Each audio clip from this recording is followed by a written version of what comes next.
Welcome back to Occasional Randomness. I'm your host, Eric Scott, and joining me, as always, is my fellow co-host, somebody who loves seafood, Jason Johnson. Yep, I love it so much, there's no way I'm sharing. Which, given what we learned today, is probably a good thing. Yeah, so much for sharing is caring, right? Yeah. Well, based on the type of sharing we get, there's definitely some caring going on, but we'll get to that. Yeah. Unfortunately, we'll get to that here. So on today's podcast, we are actually almost at the halfway point in our final season of Farscape, which would be season 4, episode 10, Coup by Clam. And we'll also be talking about the next 3 episodes of the latest Marvel Plus or Marvel Disney Plus series, Agatha All Along, episodes 4 through 6. Stay tuned to the next time Disney updates when it becomes Marvel Plus. Right, And you have to buy Star Wars Plus separately. because everything's plus. Plus is better. And then the next version will be Plus Plus. D plus plus. Yeah. Sounds like my school grades. And as always, a little public service announcement here. If you like what we do, please give us a like or review wherever you listen to this at, or better yet, help spread the word and let people know about us. We would appreciate it a lot. All right, so this is an even episode, so that means you're on deck for the recap. Cool. Well, let's go ahead and serve up Farscape Season 4, Episode 10, Coup by Clam. And there are clams in this episode, so be forewarned. I thought something was fishy. Anyway, that was a stretch. Sorry.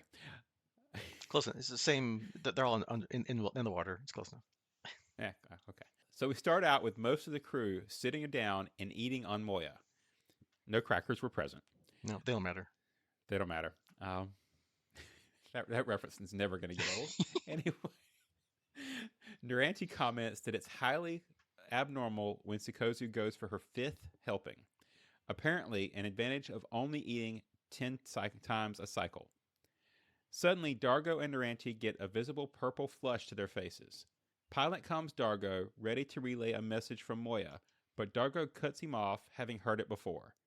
They know that she thinks this planet is a pit, an outpost of nothing. Their food is overcooked, undercooked, and not worth cooking. It makes Naranti's food seem edible, Rigel comments. Rigel and Aaron get a green flush to their faces.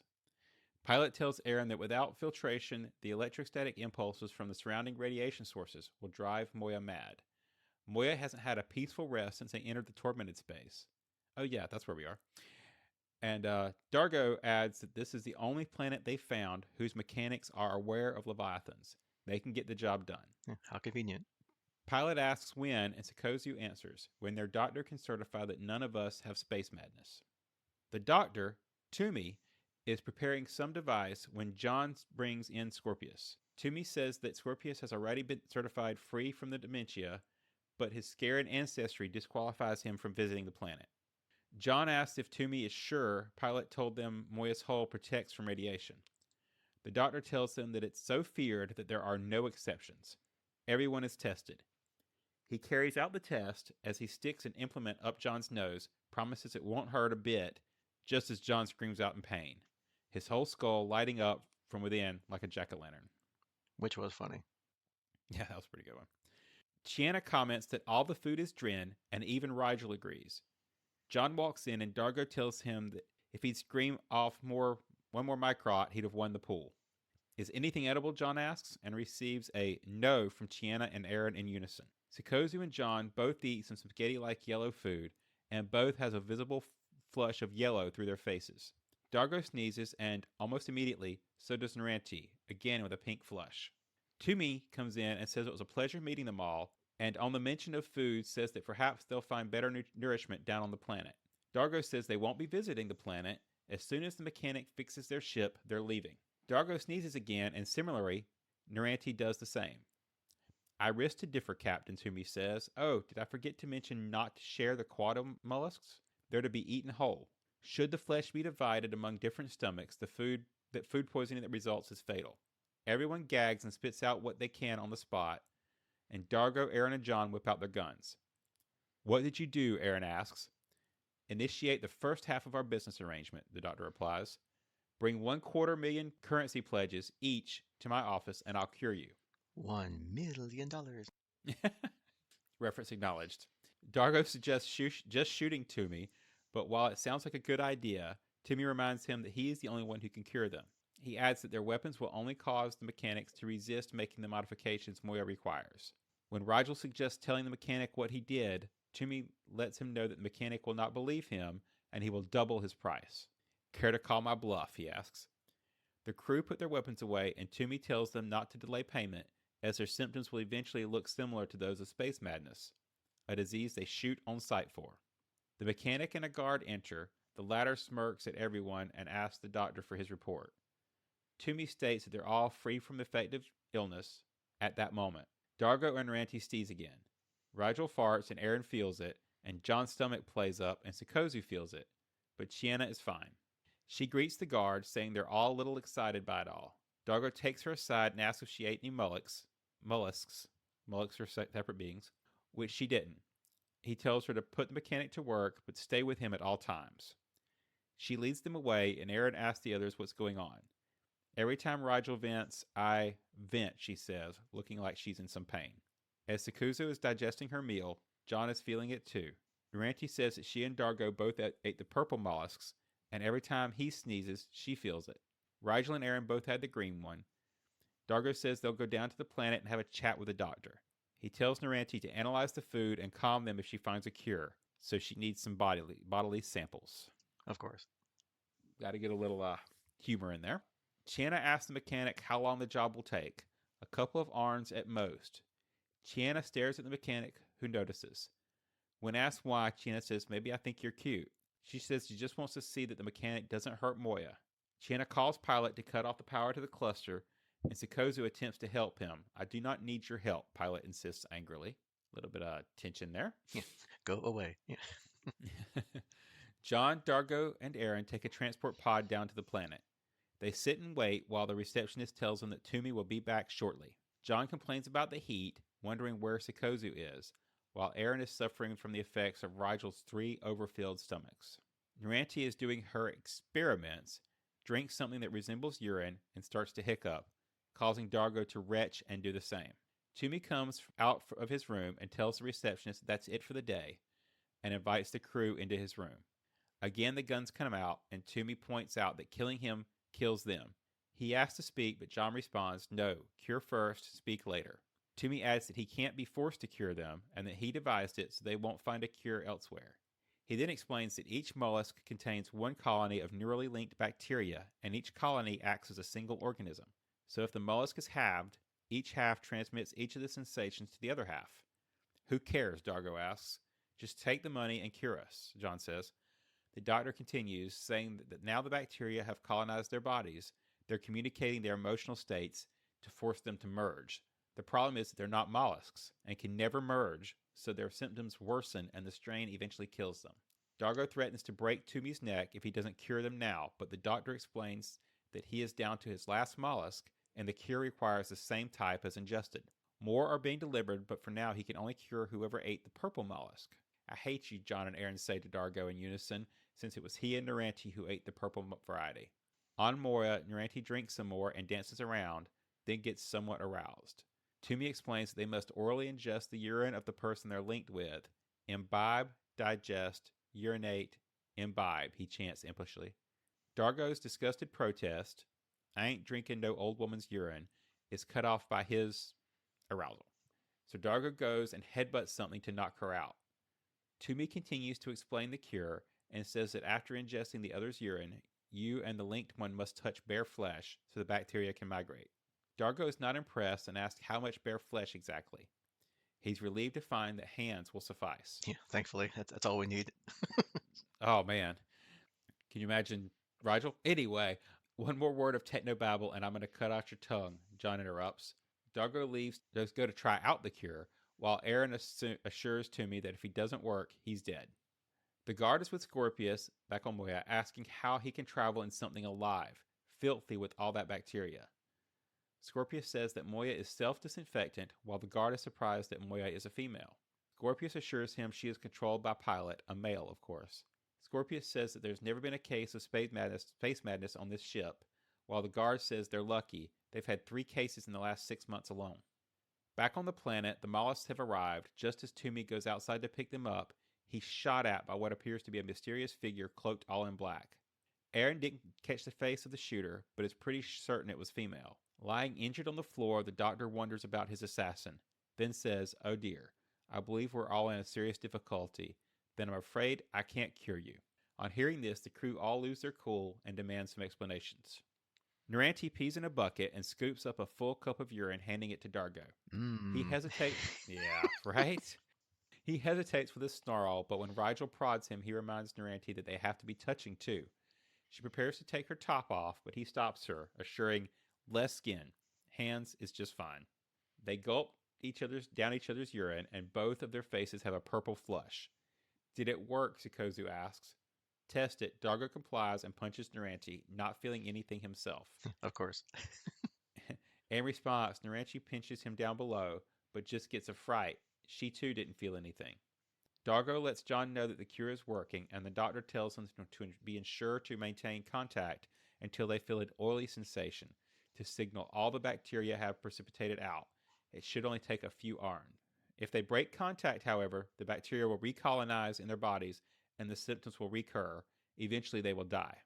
Aaron tells Rigel and Sikozu to get down to the planet quickly. As they leave, an excited Naranti begins. "Do you know, I've been looking for this opportunity for so long. I've wanted to get you alone. There's so many things I don't know about you." And we all feel bad for Dargo. Yeah. Captive audience. Toomey tells Aaron and John that to cure them, he needs more quaddle mollusks, and he can no longer get them. On this planet, females are oppressed, and there is a resistance movement planning a coup to seize power. "Girl power, so what?" John asks. Toomey explains that they possess the only quaddle mollusks on the planet. They employ them to eliminate certain males in power. They use them for secrecy, as the symptoms are not known on this planet. They are mistaken for space madness. During an autopsy of one of the victims, he discovered the real cause of death and who had caused it, and made a deal: his silence for some of the mollusks. He assumes that their takeover attempt must be imminent, and that's why they're after him. They're perhaps afraid he'll expose them. He says he'll refund 2/3 of their money, but Aaron disagrees. He will tell her where the females are. On Moya, Chiana grabs the mechanic up against the wall and realizes what she suspected. The mechanic is a female disguised as a man. She tells Chiana not to tell the guard or he'll kill her, and Chiana gets violent, saying she thinks the mechanic is there to spy on them and ensure they eat the mollusks. The mechanic doesn't know what she's talking about and insists she's just here to help by fixing their Leviathan. She explains that women on her world weren't allowed to do this sort of work, and convinces Chiana she's telling the truth. Meanwhile, Naranti has fallen asleep against Dargo, who wants a drink that is just out of reach. Toomey tells Aaron and John that the club the females run is popular among the highly placed officials, and while they're there, the mollusks are served. Instant coup. Sikozu and Rigel bring currency while Aaron tells Sikozu to come, as they have a mission to do. "I'm happy to go." "Jiri power," Aaron replies. Girl power. Would you quit speaking English?" John adds. John ties up and gags Toomey when the man answers looking for Dr. Toomey. "He's tied up right now," John says, telling him to take a seat. Rigel comes out posing as the doctor, with his contraption on his head. What seems to be the problem? He tells the man to take off his clothes for some preventative bloodletting, shaking an onyx from at him. Everyone can benefit from the removal of one excess bodily fluid or another. Rigel goes to take a closer look, and the man walks away somewhat suspiciously. As you probably would. Yeah. Yeah, I'd be running. But Say anyway. what now? Yeah. Sikozu and Aaron enter the club, where they're met by a woman who asks if they're looking for work. "We'd like to talk to Selva," Aaron asks. "Who?" the woman asks. "Your boss." Sikozu says they don't know her, but they've heard that she's trying to improve conditions on this planet for females, and they think it's a worthy cause. But it's a cause that requires much funding, so we'd like to discuss a business deal, says Aaron. The woman says they're not interested as more women arrive and surround them. When Aaron says they'd rather hear that answer from Selva, they're attacked from behind. Rigel and John feel the pain and are equally knocked about. "I think the girls are in trouble," Rigel exclaims. Sikozu and Aaron are tied up back to back, and they speak to Selva. After agreeing that they are not friends, Aaron says that she and Sikozu are here to buy something at whatever the price. Selva and another woman discuss whether they're telling the truth, but either way, they agree that Sikozu and Aaron must die. But killing them will only cure whoever they're linked with. But if they keep them alive, their partners will be drawn there, and they can be killed off at once.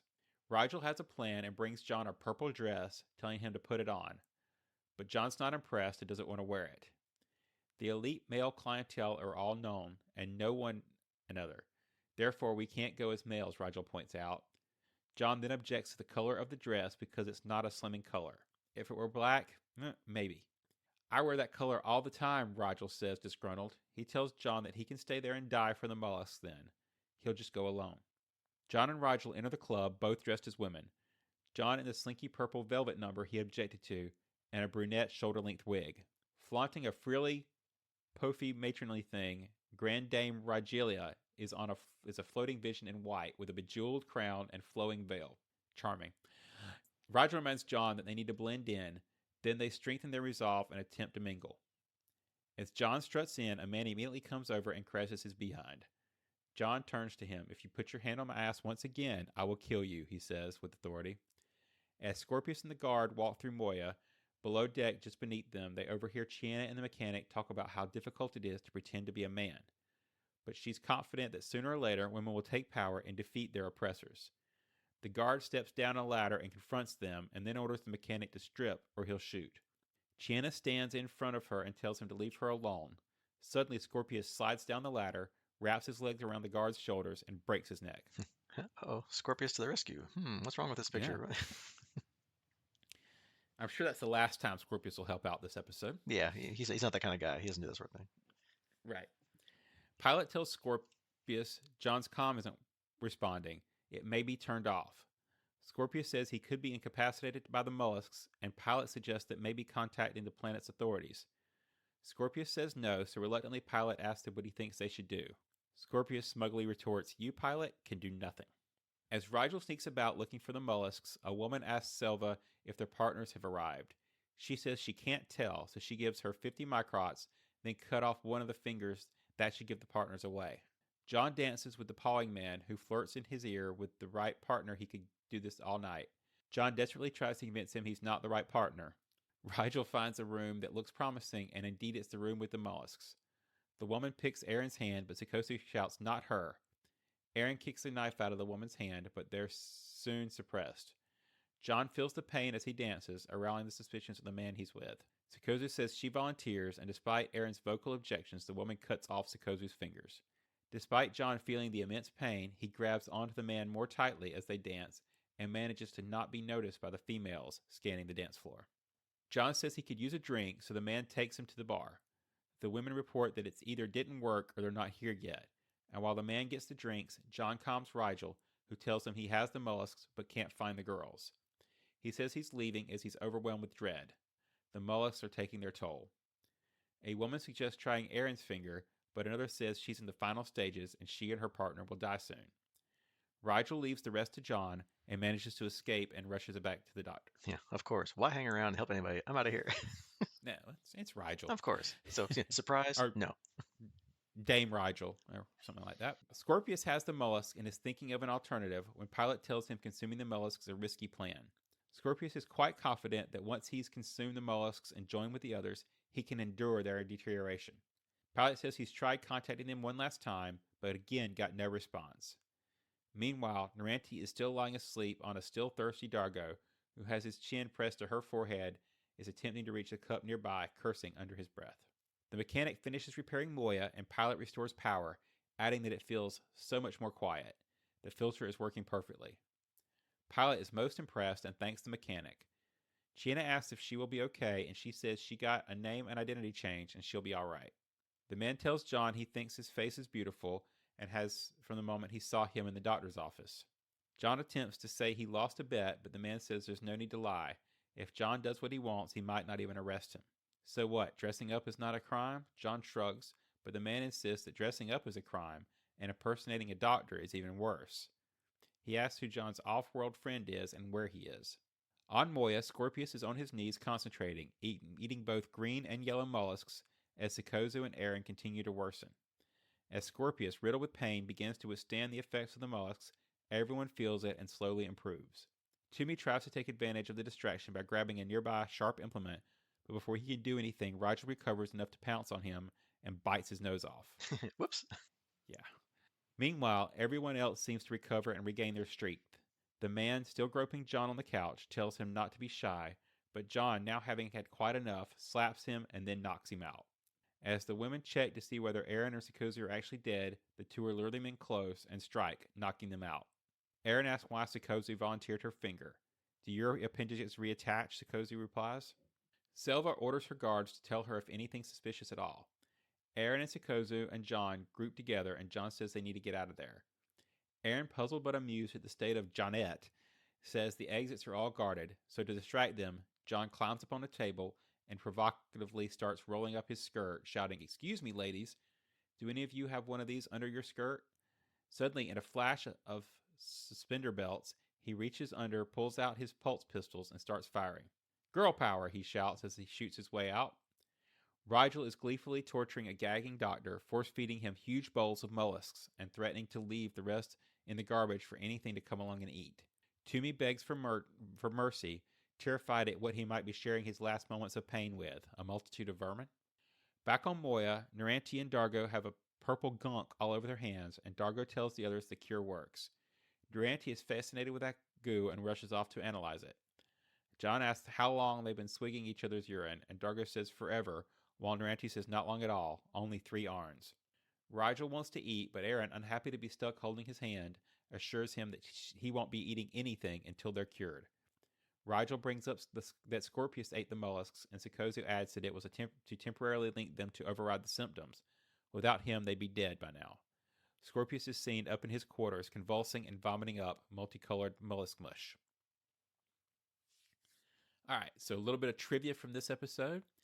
The club scenes were shot at a suitable dive bar in the Darlingest, however you pronounce that, area of Sydney. Ben Browder was whistled at as he walked from the trailers to the set when dressed as a woman. The script did not have Rigel biting off Toomey's nose, so I guess that was improvised. Yeah, I don't know how you ad-lib that, but Yeah, maybe it was really his. Anyway, the scenes at the nightclub with Crichton and Rigel were an homage to the classic movie Some Like It Hot. Browder was the one that suggested that Naranti have 3 colors of urine, all at the same time. great. I didn't even notice that. Yeah, I'm glad I did notice that. And the creature shop supplied colored KY jelly for Toomey's constantly dripping nose. One staff member was on hand at all times to refill it between shots. Pleasant. So what'd you think of this one, Eric? Yeah, this one has all the hallmarks of a Farscape episode, uh, that being a combination of gross, weird, and funny. And it did kind of move along 2 of our story or character plots that we've been having for a while, or actually a little bit. Moya gets something to help her survive Tormented Space, finally. And apparently, Scorpius is proving more of himself to the crew. So he helped them out in 2 different ways, surprisingly, or maybe self-centeredly. I guess we'll find out. Yeah, I mean, overall, I liked it. For the most part, there's little quibbles here and there. It's not an amazing episode, but it's not terrible. Not quite as average as the last episode. So yeah, I guess not a meh, but whatever. Meh plus. I don't know. Okay episode, I guess. What do you think? Yeah, I enjoyed it. Like you said, I think we were on an upswing from last episode, so that probably colored me a little bit. I did have one small nitpick, which I think this would have made more sense if this aired before the last episode, based on the Tormented Space stuff. And if this was our first Tormented Space episode, it would have made more sense just to me, because I think the comment last time was that Moya was hibernating or resting, and if she was resting now that she could after having the filter put in, that would make sense. But I think, though, you're kind of right. Overall, we got a good mix of action and plot, and I didn't feel like I spent the entire episode confused about what was going on. So, yeah, definitely a Meh plus, maybe a Meh plus plus. Yeah, definitely had its gross points. Yeah. So Yeah, again, there definitely were some spots we maybe get to that I would have removed, but again, some of it just went past me anyway. So yeah, and it is Farscape, so I mean that's kind of what they're doing for. So they're on brand, right? Oh yeah. And before I forget, we did have an exact title name drop in this episode. Crichton says it at some point when he learns about the females using the mollusks against the men. So he's like, oh, Coup by Clam. So, it's been a nice while since we've had a direct title name drop. Yeah, I caught that. I think it was nicely done. Maybe, and we'll get to this, I think, as we discuss through it. An interestingly complicated and odd part of the plot. I don't know why we needed all the extra second stuff going on, but yeah, yeah, they worked the name inadequately, so I liked it. It did exactly s- say what the whole episode was about. So, this time it wasn't a weird title and you had no clue what it was about. It is as advertised. So, Yeah, and kind of speaking of that, I like that they set up the whole episode plot more or less in the first couple of minutes. They didn't like last time kind of slowly draw it out, and you're like, what is going on? I don't know what the heck is what is happening. Because right off the bat, they eat that food, and obviously it did something to each of them, well, the pairs of them, because they made it clear that they weren't all sharing the same thing, which would be real fun. But they at least spread it out, so only two of them were affected at the time. And then we learned, pretty much, in the first scene there, that it's all the scheme from that doctor to make tons of credits by curing him of things he made up himself. I guess my only gripe about, if you think about it, I guess my only gripe about it was that they stopped fairly quickly having the same reactions that each other had, like sneezing or farting or whatever, and it just became more like kind of like those remember back last season those I-inch, U-inch gauntlets where they just kind of felt the same things as their counterpart did, whenever it was convenient for the story.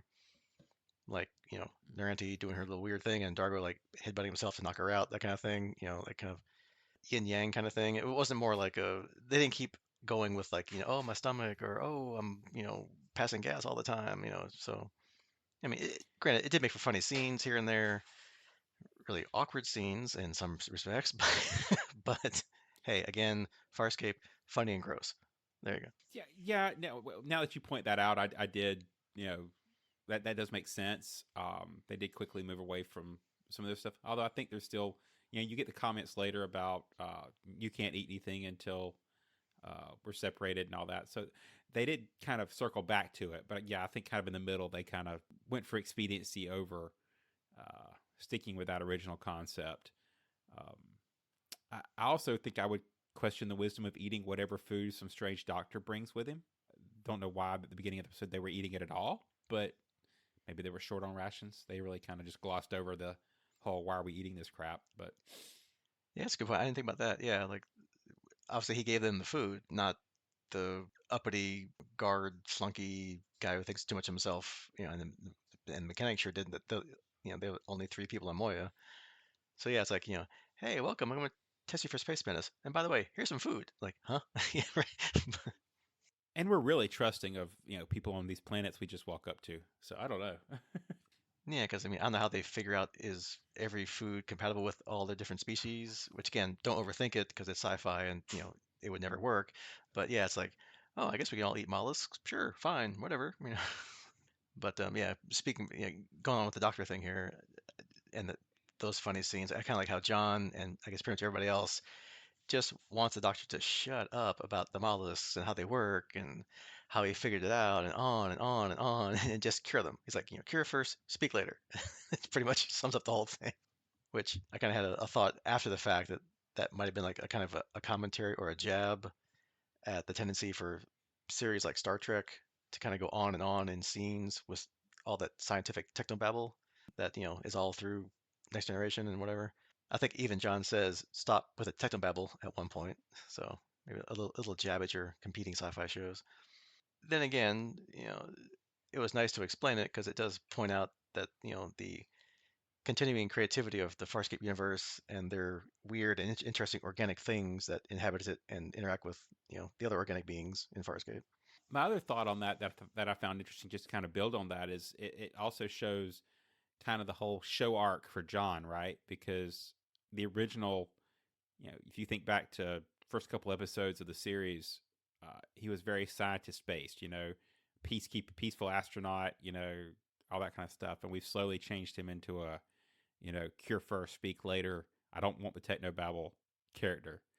So kind of an interesting character arc. And I would also say it's kind of the doctor speaking while everybody's telling him to shut up and not give the technobabble. If it weren't for that, we wouldn't really have an understanding of why we should care about all these female power plays and the Coup by Clam and all that stuff, right? I mean, that's the only place we really get the whole understanding of the planet is from the doctor's technobabble. Yeah, I mean, they do a good way of doing like the exposition dump to explain things, but make it funny. Not like someone just walking around talking about things. You're like, why are you droning on about your cunning plan?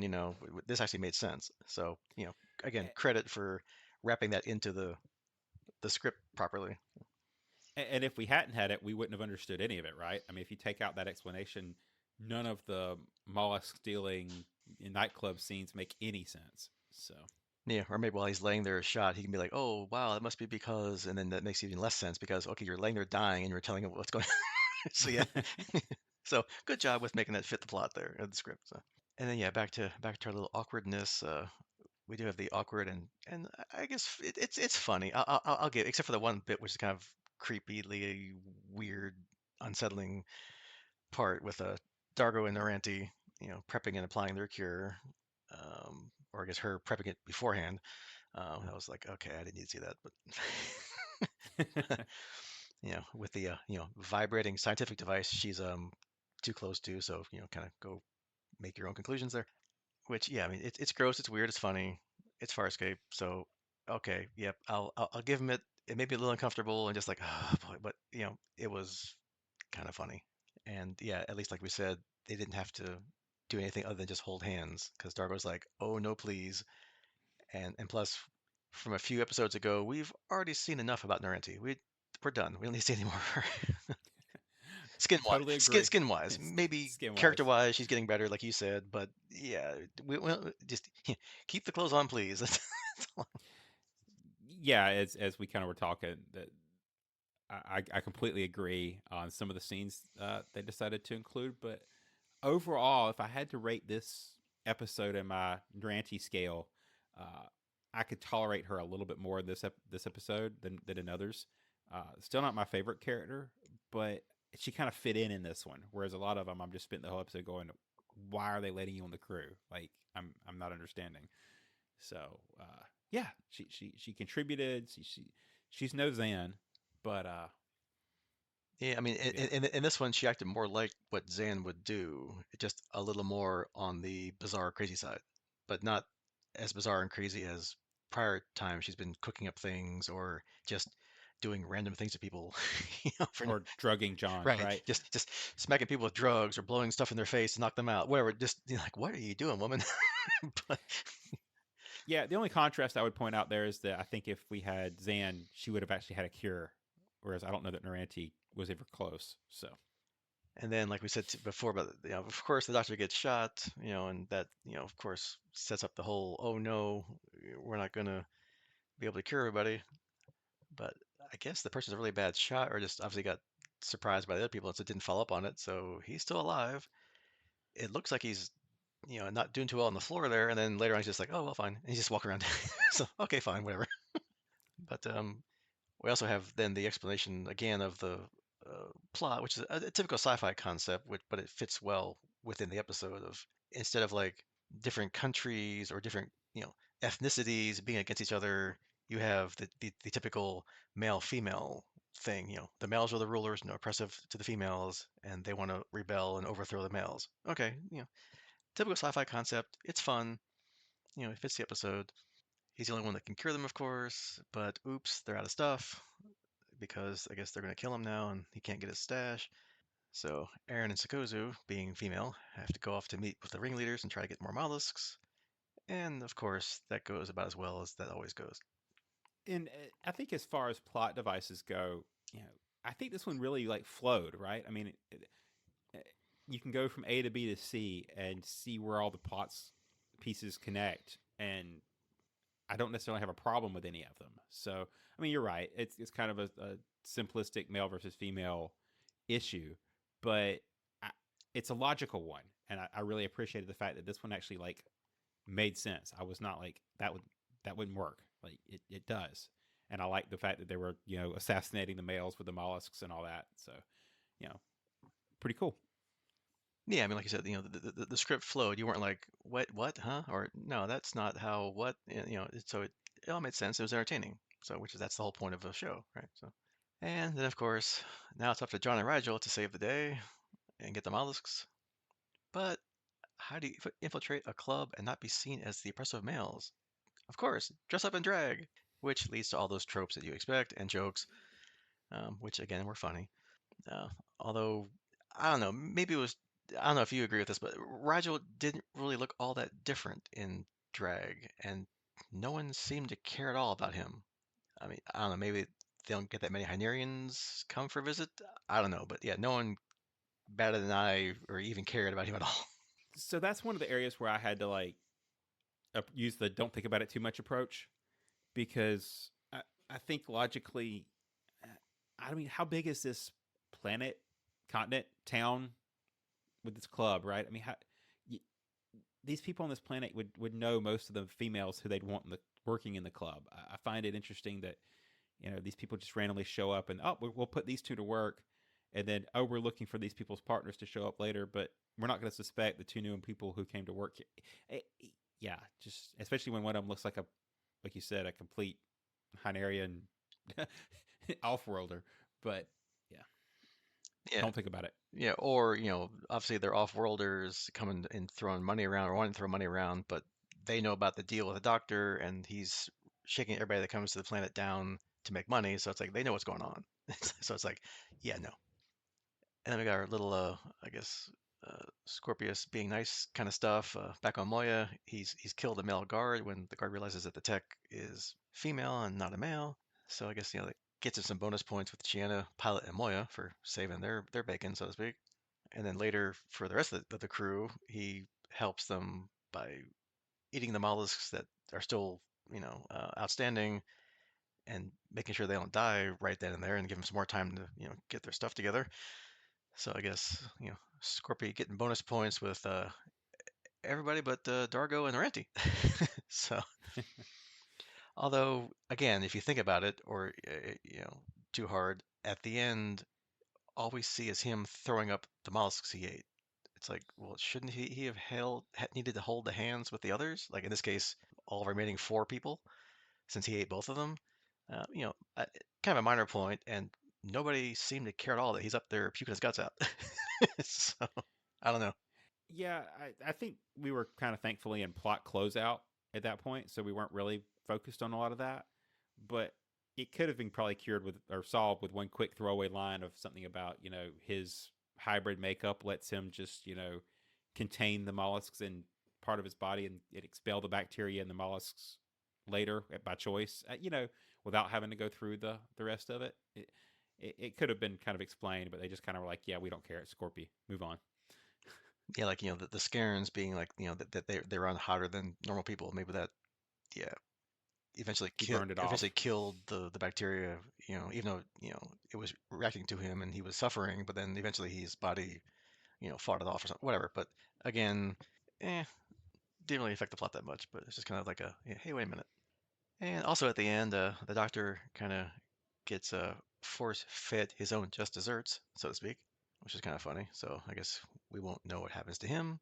Everybody else gets cured. Moya gets her filter that now she can survive tormented space and not be all banged up like the last couple episodes. And that's it. Off we go. We don't care about it anymore, or we don't learn anything else about the gender war on the planet. It's going to keep on going. I guess obviously without the doctor making money off it any longer, because I guess he's probably dead. But who knows? Who cares? Our crew's safe. Next episode. Yep. Plot don't care. Yeah, we're done. Move along. Nothing to Nothing see to here. see here. Yeah. Anything else we didn't talk about or shouldn't talk about in this episode? No, not on my part. I think Map Plus Plus, pretty straightforward episode, and we'll see what we have next. Speaking of which, so we're gonna call an audible here, but usually this is where we say on the next podcast we'll cover the next Farscape episode plus other stuff. However, since the next season, or actually the first season of Skeleton Crew, maybe only season, dropped the other day, and we still, Hopefully, first season. yeah, and we still have Agatha to finish. So next podcast we'll do just Disney Plus, Agatha, and Skeleton Crew. But we'll tell you here what the next Farscape will be after that, because it makes sense to talk about that here versus on a podcast that has nothing to do with Farscape to talk about Farscape. So got all that? Great. Okay. So next time we do a Farscape, we will cover season 4, episode 11, the halfway point of the final season, Unrealized Reality. So playing our usual guessing game of what does that mean? Well, hopefully again it's about as clear as this episode title. So hopefully it's kind of something like Won't Get Fooled Again or Revenging Angel. Kind of sounds like an alternate reality episode or like a reality of what could have been, which might make it more like the Locket episode where Crichton and Aaron lived out decades together on a planet, but then really didn't when time reset. So that's my best guess. Well, I'll start out by saying I really like the phrasing of the title. Unrealized reality just kind of sounds cool. I think we're looking at a virtual reality technology based plot, kind of similar to what was the one where Jen and John got stuck in the game. Something kind of similar to that. That's kind of my plan is that we're going to be in a VR environment. John Quixote, yeah, that one. Yeah. Maybe more sci-fi than John Quixote. Um, Yeah, I mean VR was the big thing back in the late 90s, early 2000s, right? So the big sci-fi concepts, right? Like that's when all the movies, not all the movies, but a lot of them are coming out. So this is also where I'll throw in that I hate they missed out on this episode's title that we just wrapped up being mollusks in space. But anyway, just doesn't have the same ring as no. But anyway, see previous maybe Muppet related yeah, titles. in space. Although we had space madness, so there you go. Yeah, not just madness, just space madness. Space madness. That's different than regular madness. It's space. All right, so that's your homework for eventually when we get to that point, maybe 2 podcasts from now. So next up here, we will discuss the middle third of season 1, maybe only season 1, who knows with these things. Agatha All Along, which would be episodes 4 through 6.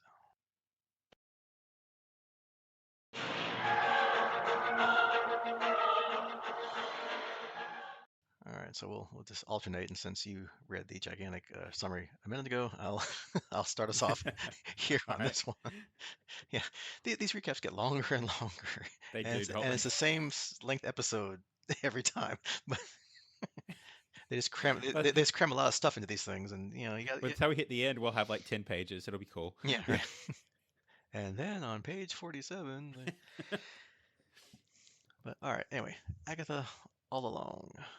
So episode 4, If I Can't Reach You, Let My Song Teach You.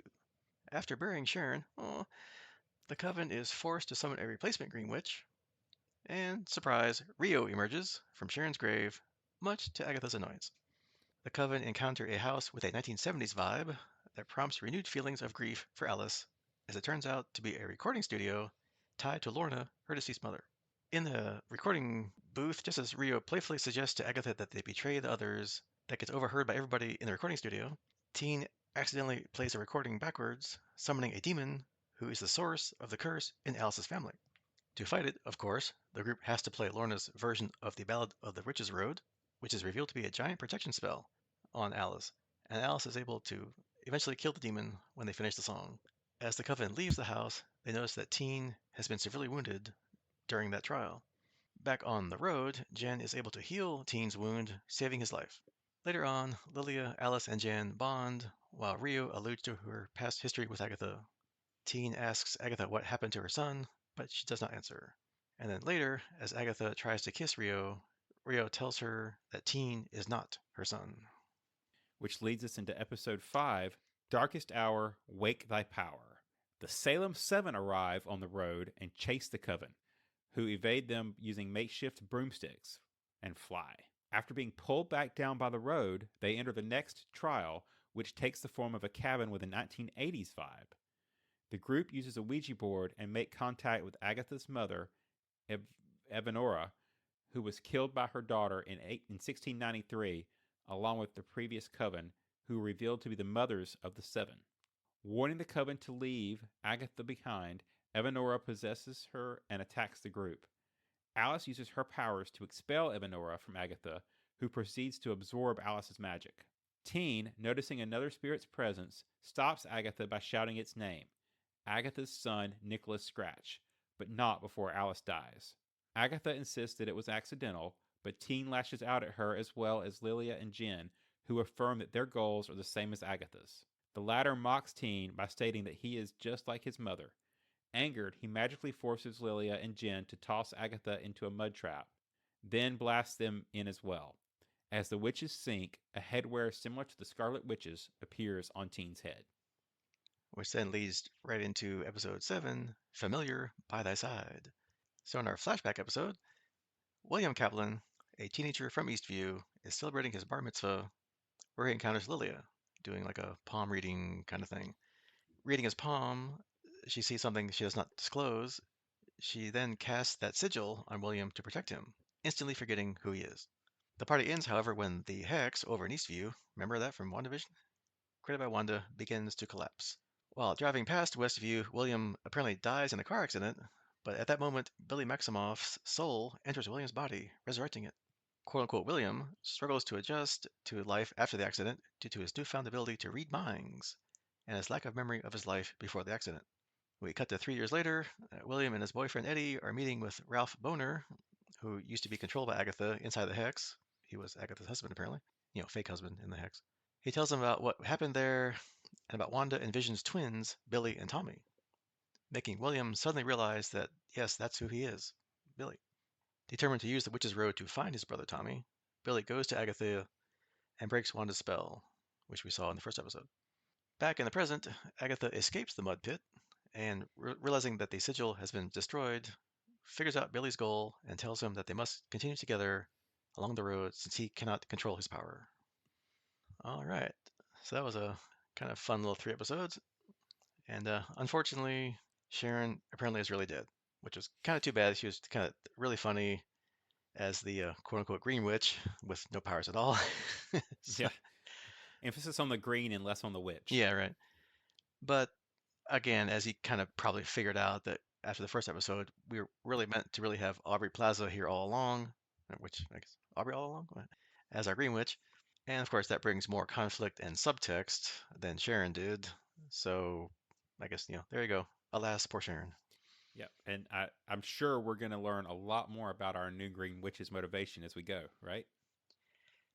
Yeah, I might mention it later, but she's just kind of disappeared at the that 6 episodes. Like everybody else got sucked into a mud pit, and where'd Rio go? Anyway, we might get to that.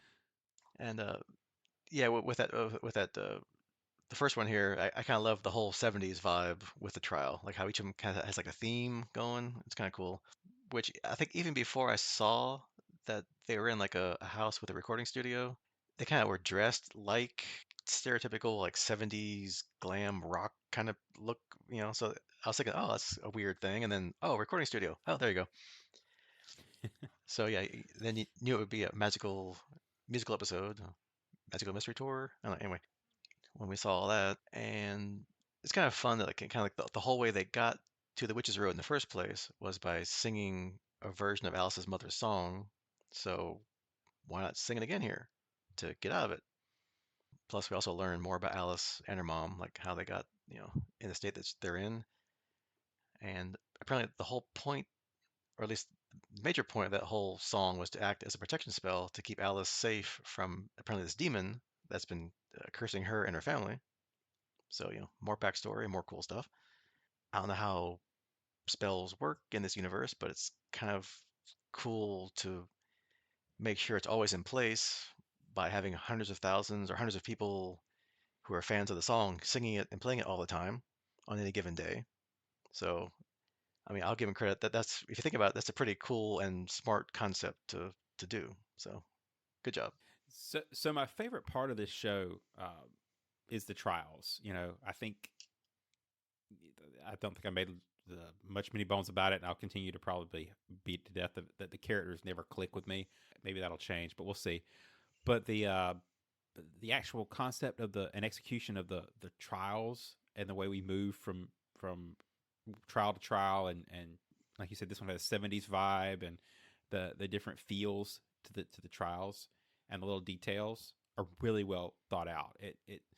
It's almost my version of Marvel's Ready Player One, where you get all the '80s throwback references Hmm. that kind of made the book cool. I think it's all the little details in these things that are cool. Like we're in a '70s uh, record studio thing, and you know we get a play the record backwards thing. You know, little things like that are just like, okay, that's cool. Oh, yeah, I didn't think about that. Yeah, the 70s was the big backward masking thing, playing records backwards to hear hidden messages, and Right. So they kind of take all those little details and amp them up, and I like that. That's what I thought was well done in this series.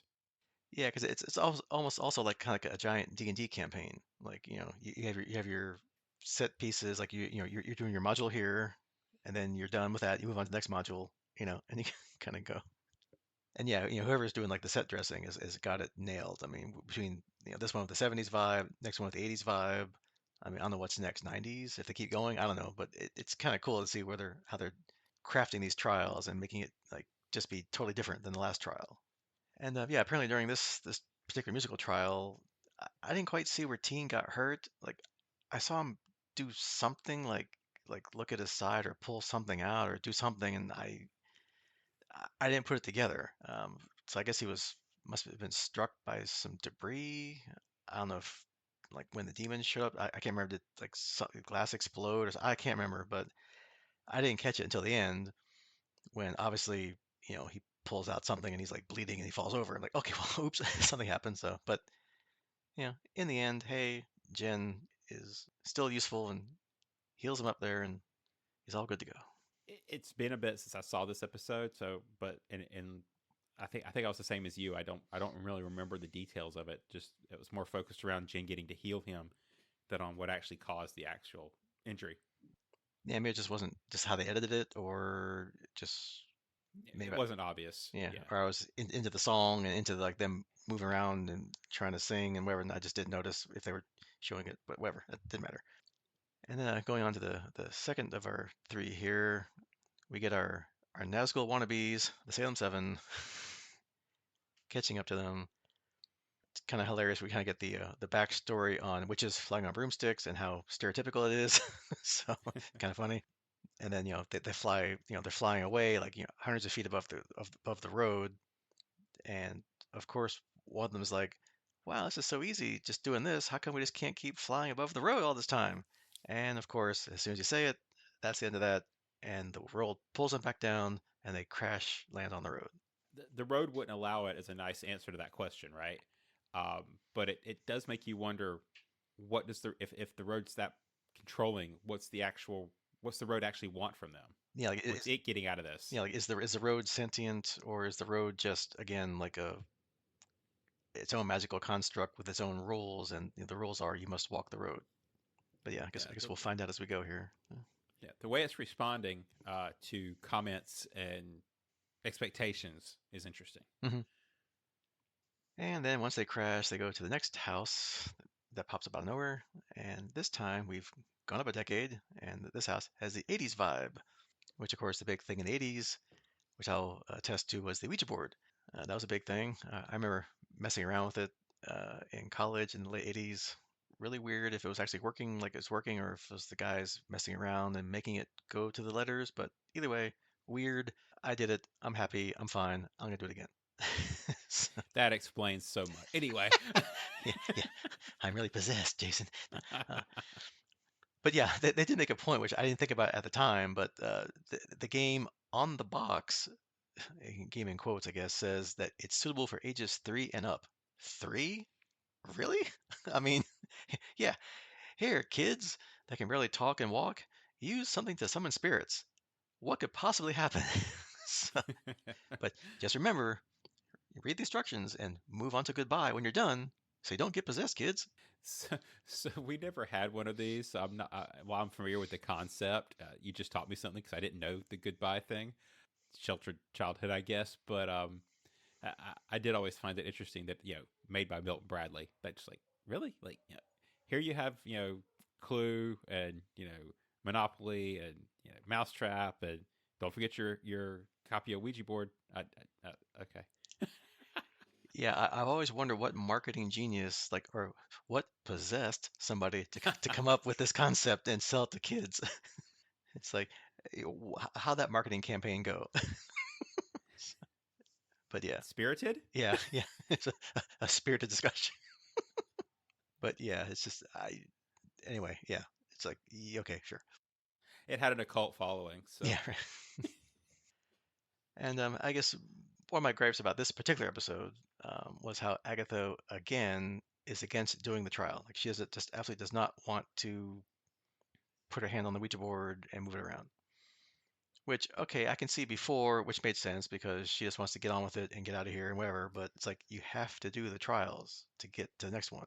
And this one, even more so because the longer you don't do what you're supposed to be doing, the sooner the Salem Seven, who are right behind you to some degree, is going to catch up to you. So, like, come on, move along here. Let's go. yeah. So I guess again, I'm trying to maintain a positive review of these episodes as we walk through them because I did overall like the design of the show. I think I'll say that it's the characters that I struggle with because I don't connect and like any of them. Right, like there's nobody I root for in this show, and I think this is a big part of it. The need for drama takes away from what I think people would actually do and how they would respond in a lot of these situations. It kind of is a results in a CW level, to pick on the CW channel level of drama and antagonism that takes me out of the story. So that's really my struggle with these shows is that there's drama for drama's sake that I just don't think, like you said, you're being pursued by the Salem Seven. Is now the time for you to do this or hash this out or act the way you're acting, or would you actually do something different? And that's a struggle I have. Yeah, which kind of leads to my next kind of point. Well, we'll get to that. But when you get the backstory kind of the Salem Seven, you know, we see the flashback where Agatha, or I guess the prequel role before the show is like reminding us that, Agatha was tied up back in the 1600s by her mother and her coven, and then she killed them to escape. And, they were the mothers of the seven. So, okay, backstory, great, fine. And of course, I guess the seven and Agatha's mother still want to kill Agatha for that. So, okay, yeah, makes sense, fine. But my big gripe, like you said about the just moving the plot for the plot or just doing drama for drama, is the last episode was basically all about saving Alice from her family's curse. Like learning what the curse is, learning what the song's about, them going through all this stuff and, rigmarole to get through the trial, probably mostly selfishly for them, but also to help Alice. And then you go and kill Alice off when Agatha gets possessed and goes after the group. And when Alice expels her, Agatha absorbs Alice's magic and kills her. I'm like, really? I mean, we just had a whole episode about this. So now we're just like, screw it. She's dead. Who cares? Granted, is she really dead or not? I don't know. I guess they got through the trial that needed her particular brand of witchcraft. So maybe that's okay. We're done. Cast her off. She's done. But that just seems that's just cheap. I mean, I know they only got 9 episodes to play with, but I mean, come on. You give us some character improvement and some closure in last episode, and you just whack her in this one. Yeah. So I guess it's kind of like see previous comment on drama and consistency. You made it. You said something earlier about this being like a D&D campaign, and I think my approach to this whole show is I like the campaign. I just wish you could roll up some new characters. So let's keep the story. Just roll up some different character sheets and let's roll. That's kind of where I'm at. But anyway, speaking of new characters, Yeah, yeah. They have 3 more. Well, actually, or 2 more after this one, or well, no, 3 more after. But yeah. So at the end of this one, before we get to the big flashback one, we finally reveal who Teen really is, as he forces all the witches that were left, except Rio. Rio, hello, Rio, where'd you go?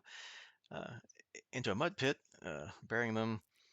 So we learn, as I guessed, as I called it, he's the son of the Scarlet Witch because he's got the similar little face mask. So there you go, visual evidence of law of conservation of characters. Like who could he really be that you've already heard of and just not some totally strange thing out of the blue. So there you go.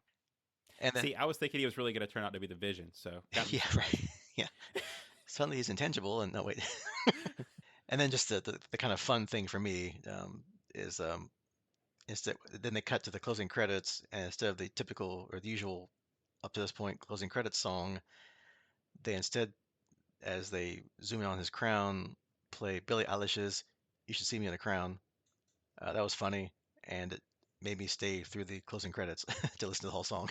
So Yeah, I did want to admit that you called it, which I thought was pretty awesome. Unfortunately, I had it spoiled for me online beforehand, before I even got to this episode, so I didn't get a cool character call or reveal because thank you random Facebook article that had the spoiler in the title, so I couldn't skim past it quick enough.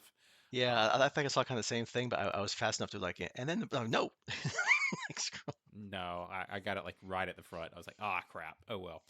So yeah, but yeah, like you say, conservation of characters. It really only could be a certain number. You kind of had your coin flip on if it was going to be, in my opinion, it was either going to be Billy or Nicholas Scratch. And I think there's still some drama around what happens with that. So, you know, we'll stick with. Obviously, it had to be Billy at this point. Yep. And then we get a kind of a departure, temporary reprieve from the witches road. And then the next episode is our flashback scene where we get the whole backstory on what happened with Teen, or now I should say William Kaplan, or Billy Maximoff, whichever, both, all three. Anyway, so he's just a normal teen having his bar mitzvah. They just happen to have a fortune teller tent thing at the party, which happens to be Lilia. Okay, fine, sure. We kind of learn that she's the one that put that sigil on him to try to protect him from something or somebody or whatever she saw, which maybe was him being possessed later, I guess, and trying to stop it, which I guess didn't work, or maybe she did it because somehow she saw like Agatha would have killed him if she knew who he was or something. I don't know. It wasn't really clear, but it does explain what happened. So okay, fine. Yeah, a little confusing, but at least it explains the what happened with the sigil part. Yeah, I mean, I guess the answer there is that it kind of makes you feel bad for William Kaplan, right? Because you kind of get introduced to him, and then he just dies and gets his body stolen. But um, so kind of bad from his viewpoint. Yeah. Uh, I I do think it's interesting that this format. I didn't go back and check the numbers of episode numbers, but it's interesting that this is very similar to what we got in shoot, what was the last Star Wars Acolyte, Yeah. where at a certain point during that show, they did a flashback and kind of explained what you've been kind of questioning, one of the big reveals all along, and you get this what happened in one episode from a different viewpoint, and so it's interesting to see that here where they almost use the same plot device, almost a similar part in the story arc. Yeah. At least it does fit that, there, it's not like a, why are you trying to cram this in, at this point. So it fits and it's good to learn. But yeah, I mean, I wasn't quite sure that Billy Kaplan wasn't Billy or William Kaplan wasn't Billy the whole time or something and just didn't know. But then it does that wouldn't have worked because at the same time over there in the hex field is, Billy living out his little life there. So they could have been in the same place at the same time. So Yeah, my understanding is that when they were driving, they saw that was when the final battle was going down in Westview, and at the point that Wanda brought down her hex and uh, the spirits that she had conjured for Billy and Tommy were dispersed, was the same time that William died, and that was why Billy was able to grab his body as he was quote dispersing. mhm. And then yeah, then we jump to 3 years later, and I guess Billy or William is trying to figure out what's going on. Like, why can he read minds? Why is he having all these weird things going on? I guess he tracks it back to all, of course, the weirdness that happened like right next door to with Wanda, and meets up with somebody who was uh, over there for however many years or whatever, the husband, quote unquote, of Agatha, or the guy being forced to play her husband, who tells him what really happened inside the hex, and just throw away for whatever reason. Wanda has two kids that just disappeared, and then that's when he realizes that he's one of them. He's Billy, and out there somewhere probably is his brother Tommy. Which, yeah, I mean, to your point, is Tommy? Did Tommy possess somebody else, or is he still floating around somewhere? We'll find out, I guess. So of course he knows he has to use the Witch's Road to get enough power to be able to find out where Tommy is. And apparently Agatha is the only one that can help him with that. So then we cut to kind of like flashbacks slash other points of view of episode one, where he goes to Agatha's house to try and free her from Wanda's spell, which is kind of fun. Always like seeing different angles and viewpoints of the same kind of story. And then the last couple of minutes, we cut to the present. Agatha claws her way out of the mud trap. Now the sigil's down, she knows who Teen is and why he's there, and doesn't actually kill him. So I guess Lilia's sigil thing worked. Maybe that's what she saw. So maybe that got around that point. And she says they have to work together and continue along the road. But then again, given Agatha's past little history here, maybe she's just using him to get her power restored at the end of the road, and then we'll try to double cross Billy at the end and absorb his magic, because kind of like Wanda by proxy. So get her revenge on Wanda by killing his son again or something. I don't know. Yeah. It seems like a lot of trouble for Agatha when she just really needs Billy to blast her with his power, right? I mean, that's Yeah, and then she can just absorb it and be off with it. but especially as powerful as he's seems to be, right? So, but uh, but then she needs him for a trial and doesn't want to sacrifice herself. So again, cannon fodder. yeah, which is interesting because technically he came as her familiar and not one of the original witches, so he shouldn't have a trial. So I don't know. We'll see how they do that. Um, Yeah, he wasn't part of the coven ring chanting the song to get into the road. So yeah, yeah, good point. I, I did want to flip back. Yeah, you were talking about Ralph from Westview, and I just wanted to comment that he was one of my favorite characters from the actual WandaVision show. If you go back and watch that, because he was kind of brought in originally, like referred to as Agatha's husband, just by name, but when they actually brought him in, he was Ralph Boner, and the funny part of that is he was the actor who played Pietro, the Quicksilver in the X-Men movies. So they got a good crossing of the stream by bringing him in. So I really enjoyed that part of WandaVision. So seeing him again as the you know uh, mentally broken up character from years later just was awesome and one of my favorite parts of this show so far. So Yeah, because he's just like so unhinged and just so, I guess, still suffering from what PTSD or whatever from however many years he was subjected to it's that. like it's like a conspiracy theorist now. It's Yeah, now it's just like some giant conspiracy thing, even though it really happened, but it didn't, but it did. And yeah, that was hilarious. He's just so jazzed up, but he wants his money or get some tickets to come buy some tickets to come see him at his show.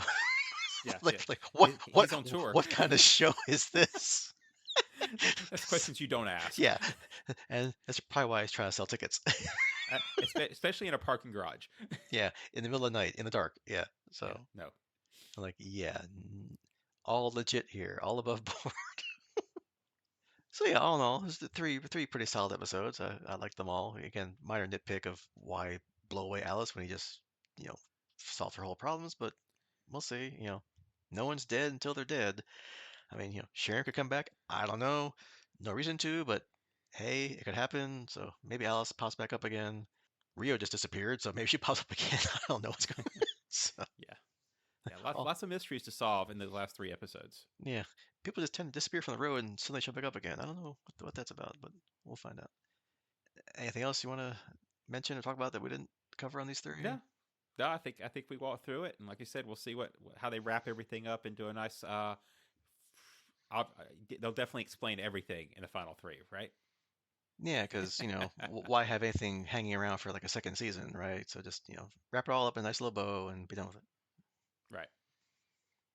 Which I don't think we still know, right? If they're going to renew it for a second season, they haven't said anything. They haven't said anything. I've seen comments from the showrunners saying that they really had plans to have it be a trilogy of shows. You know, WandaVision into this one into the next one. So I don't know if it'll be a season 2 or if it'll be, you know, something something as the third part of the trilogy of shows, if that Mhm. makes sense. Yeah, because if you want to explore like the Marvel B team of magic people, like not Doctor Strange and that kind of thing, but like the next level here, um, I mean, you can go. I mean, we had some of it in the what Werewolf by Night when we had Man Thing, and Man Thing's into like the nexus of realities in Florida and the whole like magical thing and all that kind of stuff. So, I mean, you want to try and reach back and wrap up all those kind of series together. That'd be kind of cool. Yeah. Well, and we did touch on the fact that I don't know if this has anything to do with anything, but that Jennifer is a Kale, and that ties in a lot with some of the dark Midnight Sun stuff. So Yeah, I mean, you probably can't bring in like Ghost Rider kind of thing, because that's kind of like next level, like not quite B level, not quite A level, kind of like in there somewhere. So yeah, you want to kind of bring them into this kind of thing. Plus, it's way too graphically CGI intense to bring them in. yeah, I mean, unless they pull a Mandalorian and move into a movie as a culmination of the like have the 3 series and then move it into a Midnight Suns movie or something, that'd be kind of cool. Yeah, like whatever. Now we're in what phase 5 of Marvel MCU? Who knows? But yeah, so if they, I don't know. I don't think. Yeah, I don't think we've had a I don't know what if they know what they're doing for Phase 5 yet. So yeah, it keeps other, changing every time I check. other than like what Captain America, New World Order, and or Brave New World, whatever, and um, the Thunderbolts, Thunderbolts. Asterix. Yeah, Yeah, I don't know what else is coming out. Yeah, so yeah. I think after that, it's all up in the air. So yeah. Oh, the Blade's still floating around, right? They got a new life, but that's not really kind of part of. I don't know. We'll see. But I don't know because now I'm hearing they want to bring Wesley Snipes in. So no, I thought they were still going to stick with the one guy, but maybe not. I I, don't know. I don't know. Again, it's all rumor mill at this point. Yeah, I mean, again, until they start filming something, whatever. Yep. So, Believe it when it's actually on film. yeah. All right. So, like we said previously, next time will be the end of Agatha episodes. What end of season 1? Question mark. Episodes 7 through 9, and probably 3, if not 4, which will be half of the new Star Wars Disney Plus Skeleton Crew season. We'll skip the Farscape next time because there'll be 3 things to talk about, which is too much. So we'll just do the 2, and that'll be it. Yep. It's too much. We'll sum up. Yeah. Let me explain. No. Let me sum up. All right, so that's your homework, Agatha and Skeleton Crew, and we'll see you next time. Goodbye. Goodbye.